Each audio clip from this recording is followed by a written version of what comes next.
Recent volcanic eruptions in Hawaii and Guatemala have caused great loss of life as well as widespread homelessness and other hardships for many survivors there. The aftermath of an explosion at Mount Fuego consumed an entire village in Guatemala, which left at least 99 people dead with 200 more missing. What can be done to prevent such a catastrophe from claiming so many lives? So to discuss this, we're being joined now by Dr. Tracy Gregg, an expert on planetary volcanology and professor of geology at University of Buffalo. Professor, thanks for being with us today. So, Dr. Gregg, with the time running out for rescue efforts, why did the Guatemala volcano catch people off guard? I mean, they know it's an active volcano. Yeah, but every volcano has a slightly different personality, and so the only way we can learn how a volcano might behave in the future is to carefully examine how it behaved in the past. The last time Fuego erupted in this same kind of way was in the mid-1970s, and it wasn't well measured or monitored before that eruption. So we really have a long way to go to learn exactly what the signals are for an imminent eruption at Fuego. And scientifically speaking, I'm hearing that the Guatemala volcano is somehow more deadly or more powerful than the one in Hawaii. What are the major scientific differences between those two volcanoes? The biggest difference between Kilauea volcano and Fuego is the amount of gas contained in the magma that erupts. So it's just like a bottle of soda pop that has a lot of gas in it. If you shake it and it just explodes when you open it. But if it's a flat soda or something that doesn't have gas in it at all, you can shake it all you want and it's never going to explode. The magma that is coming out of Kilauea volcano has no gas, not very much. And so when it comes out, it doesn't explode, it just oozes over the surface. Fuego contains a lot of gas. And so when that gas hits the surface, it explodes, and that's what's killing people there. Oh, what a great analogy for us non-science folks to understand. I mean, I guess that explains the images that we're seeing here, that the village is completely covered and blanketed with just gray soot and ash everywhere.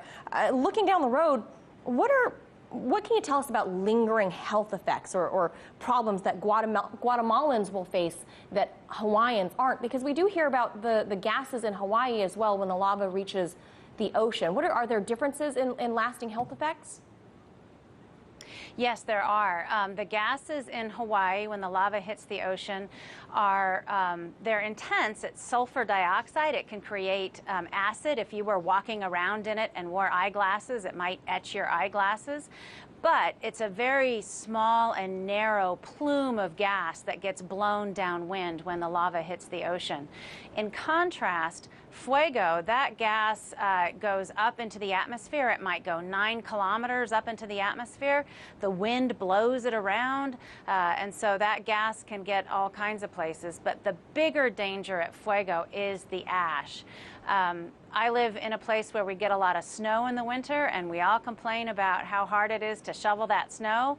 And sometimes when there's a lot of snow, it can even cause building damage, roofs collapsing. Ash is 10 times heavier than snow. And if the ash gets wet from rain, which has happened in Guatemala, it can start to harden like concrete. So think about trying to shovel your way out of a snowfall of concrete. It's going to be a lot of hard work to get those people back to where they were. Yeah, I think a lot of people think ash, it's ash from a fire or something like that. But this is very different, right? Volcanic ash. And lastly, is it possible for us to predict these eruptions and give people warnings? Boy, that's what we'd really like to do. And the short answer is not yet. We're working really hard to collect more information about these active volcanoes. Our goal is to be able to protect people with good predictions. What are some of the methods now that you guys are working on to be able to tell folks that danger is coming?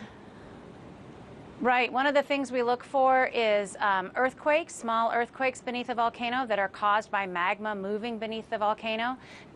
The other thing we can use are satellites that help tell us whether magma is being punched into the volcano from below. So on the ground and from space. All right, thank you so much for sharing your expertise with us and making this easy for us to understand. Dr. Gregg, thank you for joining us.